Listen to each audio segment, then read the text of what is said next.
دعا اور یقین دونوں نظر نہیں آتے کہ بے رنگ ہوتے ہیں، مگر یہ دونوں وہ رنگ لے آتے ہیں جو ناممکن کو ممکن بنا دیتے ہیں۔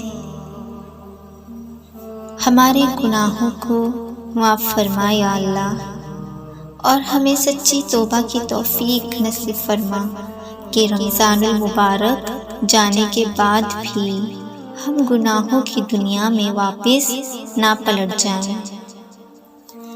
رسول اللہ صلی اللہ علیہ وآلہ وسلم نے ارشاد فرمایا، جب تم میں سے کوئی دعا میں کچھ مانگے تو کثرت سے مانگے، کیونکہ وہ اپنے عظیم رب سے سوال کر رہا ہے۔